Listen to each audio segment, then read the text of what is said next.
Hello दोस्तों, आइए जानते हैं हमारा डीएनए कहाँ तथा कैसे स्थित होता है। दोस्तों, आपको स्क्रीन में कुछ चित्र दिखाई दे रहे हैं। इनमें से जो पहला चित्र है, ये देखिए, ये एक हमारी कोशिका है।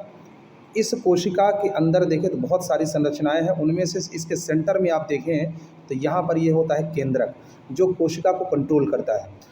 और यदि इस केंद्रक को थोड़ा और बड़ा करके देखें यहाँ पर, तो देखिए ये केंद्रक है। इसमें केंद्रक झिल्ली है, केंद्रक द्रव्य है इसके अंदर। और इसके अंदर एक और संरचना होती है जिसको हम केंद्रिका कहते हैं। और फिर के इसके चारों तरफ एक घने जाल जैसी संरचना दिखाई देती है जिसको हम क्रोमैटिन जाल कहते हैं।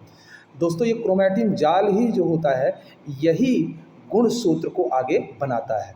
तो क्रोमैटिन जाल का जो अगला स्वरूप होता है वो होता है गुणसूत्र।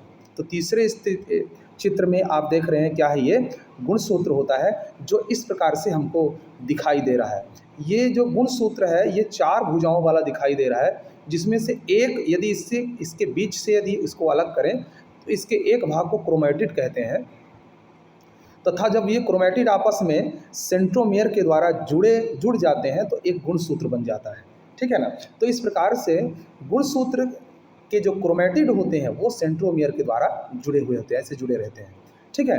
तो अब ये जो गुणसूत्र होते हैं ये किन चीज़ों से बनते हैं, तो आपको ये ध्यान रखना है कि जो हमारे गुणसूत्र होते हैं यह डीएनए से बनते हैं।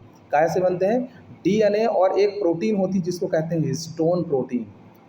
तो हिस्टोन प्रोटीन और डीएनए, इन दोनों की मिली जुली संरचना से क्या बन जाता है? गुणसूत्र बनता है।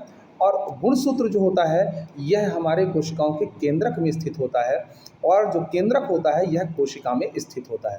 तो इस प्रकार से जो हमारा डीएनए है, जिसको हम आनुवंशिक पदार्थ भी कहते हैं, और यह हमारे पीढ़ी दर पीढ़ी गुणों को धारण करता है।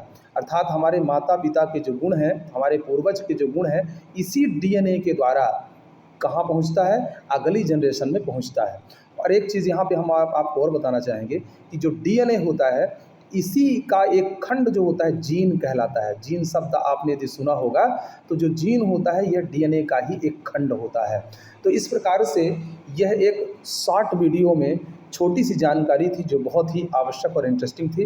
दोस्तों, हमारी यह जानकारी आपको कैसी लगी कमेंट करके अवश्य बताएं। धन्यवाद।